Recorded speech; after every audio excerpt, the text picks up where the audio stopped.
वाहिगुरू जी का खालसा वाहिगुरू जी की फतेह। सबनू जय माता दी, जय माता दी, जय माता। परम पिता परमेश्वर एक ओंकार प्रथम गुरु धन धन श्री गुरु नानक देव जी के पावन पवित्र प्रगट दिवस दियां दास वालों लख लख बधाइयां, बहुत बहुत शुकराना। अज असी भारतीय जनता पार्टी नंगल मंडल ने प्रैस नूं इत्थे बुलाया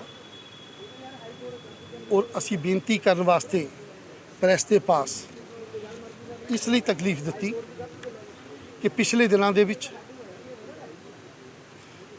म्युनिसिपल कमेटी नंगल ने जो एक फार्मेसी कॉलेज नूं चला रहे हैं, उन्हां दियां 60 असामियां भरन दा बीड़ा उठाया सी।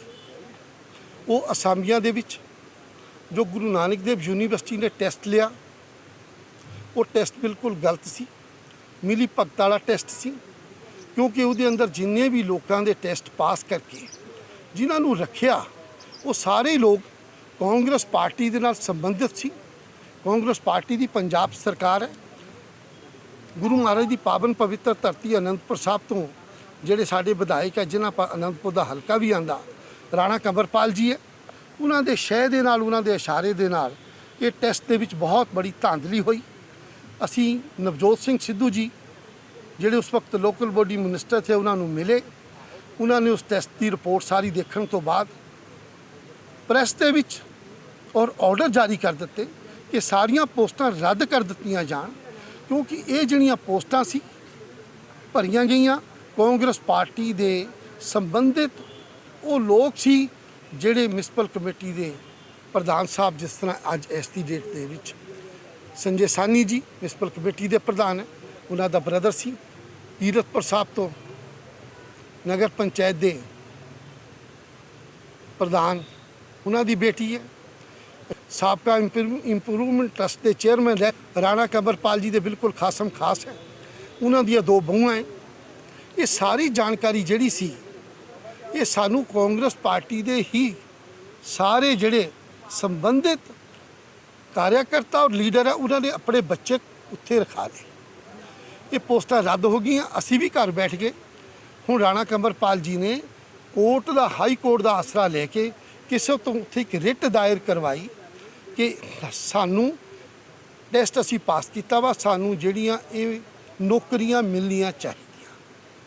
और प्रिंसीपल फार्मेसी कॉलेज और लोकल बॉडी पंजाब ने हाई कोर्ट जवाब देता कि सानू कॉलेज दे विच स्टाफ की जरूरत है, इन्हों लैटर दे दिते जान, नौकरियां ते रख लिया जाए, सानू कोई एतराज़ नहीं। राणा कंवरपाल जी ने ये बैकडोर एंट्री करने की कोशिश की। मैं भारतीय जनता पार्टी नंगल मंडल का अनुज ठाकुर जी मेरे नाल है, सारे कार्यकर्ता और लीडर साहबान बैठे हैं, असी इन्हां दे सब दे धन्नवादी हाँ।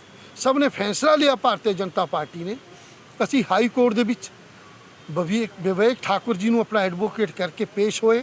असी उन्होंने कहा कि पोस्टां जिहड़ियां रद्द कीतियां सी इन्हां दे संबंध जिहड़े है राणा कंवरपाल जी दे पहली कतार की जो लीडरशिप है कांग्रेस पार्टी के वर्कर दे है, ये आने वाले समय फार्मेसी कॉलेज नहीं कांग्रेस पार्टी का दफ्तर बनने वास्ते जा रहा है कॉलेज।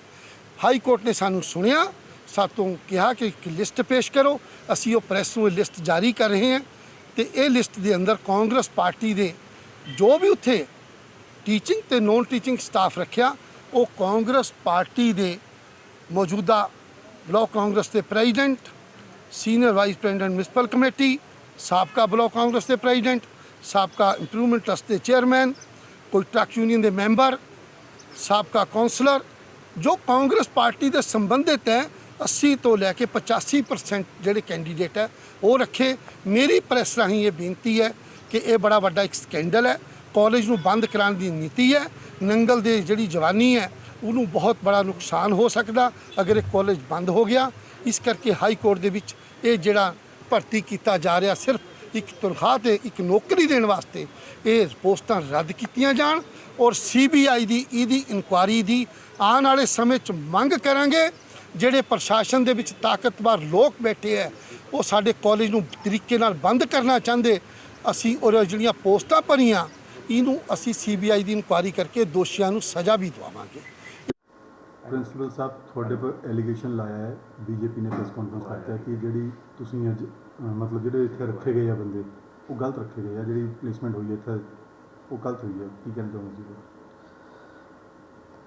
वास्तव में हमें एलिगेशन का तो जानकारी नहीं है, लेकिन हमारे यहाँ जो भी काम होता है एज़ पर रूल होता है, हम रूल को वायलेट नहीं करते हैं। कोई बंदे अगर रखे गए हैं या रखे जाएंगे वो भी एज़ पर रूल ही होंगे, तो रूल को हम वायलेट नहीं कर सकते हैं। एलीगेशन ही ऐसा थोड़े पर कि जो ये 60 बंदे की लिस्ट तुसी रखने वास्ते अप्रूवल कराई सी, उस लिस्ट ਨੂੰ ਸਿੱਧੂ ਸਾਹਿਬ ਨੇ ਖਾरिज करता सी कि नहीं रखी जानी, ठीक है जी। ਉਹਦੇ ਬਾਅਦ ਤੁਹਾਡੀ ਵੱਲੋਂ ਇੱਕ ਇਨਕੁਆਇਰੀ ਹੋਈ, ਤੁਹਾਡੇ ਡਿਪਾਰਟਮੈਂਟ ਵੱਲੋਂ ਇਨਕੁਆਇਰੀ ਹੋਈ, ਉਹੀ ਲਿਸਟ ਮੁੜ ਕੇ ਫੇਰ ਆ ਗਈ ਜੇ ਸਿੱਧੂ ਸਾਹਿਬ ਮੰਤਰੀ थे उस ਵੇਲੇ ਉਹਨੇ ਖਾरिज ਕੀਤੀ ਸੀ, कोई कारण होना आज ऐसी केड़ी इंक्वायरी होगी कि वो दोबारा सब जस्टिफाइड हो गया अपने आप? नहीं, ऐसा कोई बात नहीं है। पता नहीं कैसे ये एलिगेशन लगा है, लिस्टें वो दोबारा कहीं नहीं गई है। वो गवर्नमेंट पंजाब गवर्नमेंट ने जो भी रिक्रूटमेंट 2017 में हुआ था उसको स्क्रैप कर दिया है, आज भी स्क्रैप्ड है। आज भी उस हाई कोर्ट में ये केस चल रहा है, स्टे ऑर्डर है। और कॉलेज के थ्रू या मेरे थ्रू कोई भी किसी भी तरह का कोई फ्रेश लिस्ट हमारे जो कॉम्पिटेंट अथॉरिटी है रिक्रूटमेंट के लिए नहीं दिया गया है। एलिगेशन मेरे समझ से कैसे लगाया गया है हमें नहीं पता, ऐसी बात है नहीं। जो उस सर्कमस्टेंस को लेकर केस चला था, जो लिस्ट जो जारी हुई थी उसको लेकर केस चला था, आज उसमें राजेश चौधरी जी हैं, नंगल से पार्षद हैं, उन्होंने पार्टी बनकर कोर्ट से गुहार लगाई कि मुझे सुना जाए। उन्होंने कहा कि इसमें बहुत बड़ा घपला है, तो वो इसकी सीबीआई जांच की इंक्वायरी करने की बात कर रहे हैं, उसे आप कैसे देखते हैं? देखिए, कोई भी भारतीय नागरिक आज़ाद है कोर्ट में जाने के लिए। जब कोई कोर्ट केस चल रहा है तो पार्टी कोई भी बन सकता है, कोई भी अपना एप्लीकेशन फाइल कर सकता है। अगर इसको माननीय राजेश चौधरी जी ने अगर सीएम फाइल किया या एप्लीकेशन दिया है तो ऐसी कोई गलत बात नहीं हो तो कोई भी कर सकता है, इसमें किसी की रोक भी नहीं है। तो कोर्ट सुनवाई करेगा, जो भी होगा कोर्ट फैसला करेगा। उनका एक और आरोप है कि जितनी भी लिस्ट में नाम है वो या तो लोकल हैं सारे या फिर वो कांग्रेस से रिलेटेड लोगों के नाम हैं, चाहे वो पार्षद हैं, चाहे प्रधान हैं, चाहे कोई और हैं, उनके रिलेटिव्स के नाम हैं। वो ये कह रहे हैं कि क्या पंजाब में उनके कैंडिडेट में और कोई बंदा नहीं था, सिर्फ यहीं के लोग इतने इंटेलिजेंट थे कि वही रखे गए? कहीं ना कहीं उनको एक फेवर की बू आ रही है उसमें। ठीक है, ऐसा है कि जब 2017 में रिक्रूटमेंट हुआ था तो GNDU ने सारा टेस्ट क्लियर किया, कंडक्ट किया, एग्ज़ाम्स हुए। तो एग्ज़ाम्स के बाद उन्होंने एक हमें मेरिट लिस्ट सप्लाई किया। मेरिट लिस्ट में एक पोस्ट के लिए कई कैंडिडेट्स क्वालिफाई किए थे, सिर्फ नंगल के नहीं थे, नंगल के बाहर के भी लोग थे। लेकिन चूंकि जो टॉप ऑफ द मेरिट होगा, जो मार्क्स जिसका था या जो होगा, उसी को हम कॉल करते हैं इंटरव्यू के लिए। तो हम 1:3 या 5 लेकर कॉल करते हैं। एक पोस्ट है तो 3 बच्चे या 5 बच्चे बुला लेते हैं, तो उसके हिसाब से हुआ है। तो ये कहना कि नंगल के लोगों का ही सिर्फ क्वालिफाई किया है, ऐसी बात नहीं है। क्वालिफाई और भी बच्चे किए हैं, तो जो मेरिट के हिसाब से सिलेक्शन होता है उसके हिसाब से हमने प्रोसेस फॉलो किया गया था उस टाइम। आपका कहने का मतलब जो लिस्ट आपके पास आई थी उसमें आपने पंजाब के बाहर के लोग भी बुलाए थे, पर क्वालिफाई करने वाली नहीं, उसमें एग्ज़ाम को क्वालिफाई किया था। तो एक पोस्ट में मान लीजिए कि 10 बच्चे क्वालिफाई करते हैं, 10 को हम नहीं बुला सकते थे। एक पोस्ट के अगेंस्ट में 3 या 5 बच्चे बुला लिया, बुला के हमने फिर उसको इंटरव्यू लिया, जो भी हुआ उसके हिसाब से सिलेक्शन हुआ।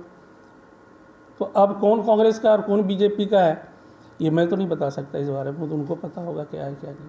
मतलब आप कहना चाहते हैं कि जो भी हुआ जस्टिफाइड हुआ, कोई गलत नहीं? जो भी हुआ एज़ पर रूल हुआ, बिल्कुल जस्टिफाइड है, बिल्कुल फेयर मैनर में। फिर भी पंजाब सरकार इसको स्क्रैप कर दी है, keeping in view of the interest of the complaint जो उन्होंने किया था। तो अभी तक स्टे है, अभी तक रुका हुआ, किस तरह का रिक्रूटमेंट हुआ नहीं है। तो जो कोर्ट डिसाइड करेगी, कुछ जो एप्लीकेंट्स थे उन्होंने फाइल किया हुआ रिपोर्टेशंस, तो कोई भी कर सकता है, इसमें हम रोक भी नहीं सकते किसी को। ये तो आम पब्लिक कोर्ट केस कर सकती है। तो कोर्ट चल रहा है, जो डिसीजन होगा उसके हिसाब से इम्प्लीमेंट हो जाएगा। आपने अपनी ओर से डिमांड की थी इस नौकरी की, जो स्टाफ की जरूरत है आपको? स्टाफ की जब भी रिक्रूटमेंट होता है तो हमें डिमांड भेजा जाता है। हमने 2016-17 में भेजी थी, उसी बेस पर रिक्रूटमेंट हुआ। क्योंकि ऐसे तो रिक्रूटमेंट हम कर ही नहीं सकते।